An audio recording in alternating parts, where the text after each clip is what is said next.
You know what surprises me? How a colossal whoopin' can beat some likability into a smug jerk. Case in point, Coco of Team Coffee. Her and living roadblock, Yatsuhashi, are having their salad tossed by Emerald and Mercury. That's what you get, you kill-stealing punks. After that embarrassment is over, Weiss heads off for a spot of tea with Big Sis, and Rwby and Yang get their game on with Uncle Qrow. And then the show offloads a whole ton of exposition.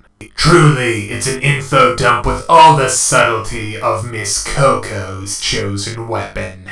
Yeah, pretty much. We learn that part of Weiss's semblance is that she can summon stuff. And also, Qrow isn't really related to Rwby and Yang. And the episode ends with Winter heading back to Atlas. This here is one of those mid-tier episodes. Let's start with the action scene. The fact is, Ami studies, Jason stabs people, and Rwby has awesome action scenes. So obviously, Lessons Learned is no exception. But Rwby is more than that.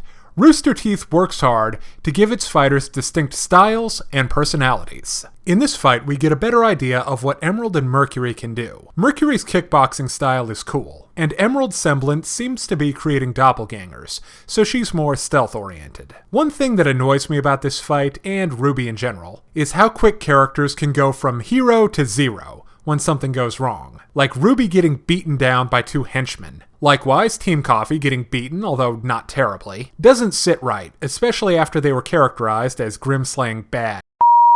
But you know, it's a character growth moment for them, so I'm not too upset. Now let's talk about Weiss and Winter. Their time together basically accomplishes two things. First off, we learn that the Schnee family semblance works like a Kekai Genkai, the inherited superpowers from Naruto. And Weiss is deficient in one use of the glyph power, basically summoning things. That's a shame. Cannon fodder is so helpful. And we learned that Weiss refusing to talk to Daddy is an attempt to assert her independence. I guess I get it, but honestly, it seems like she's going about it in a weird way. First off, I'm not really sold on her dad being a bad guy. So he refuses to pay for the lifestyle of a daughter that never talks to him. I can't really fault him for that. He got upset when a terrorist organization attacked his company and killed his employees. That's not an unreasonable response. And he's involved in questionable business practices. So's Tony Stark. What's your point? 'Cause mine is, without context, Weiss comes off as a childish brat, not a strong, independent person. Finally, Qrow and his nieces are cute, with some light world building, and Rwby delivers the funniest line in the episode.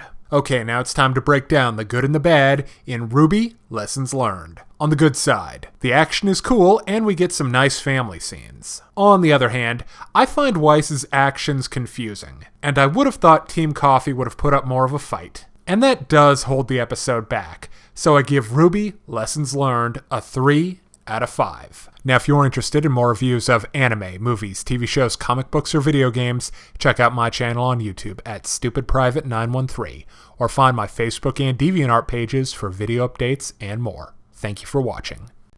Hey kids, today's show is brought to you by the letter 4 and the number potato! I'm a stupid private.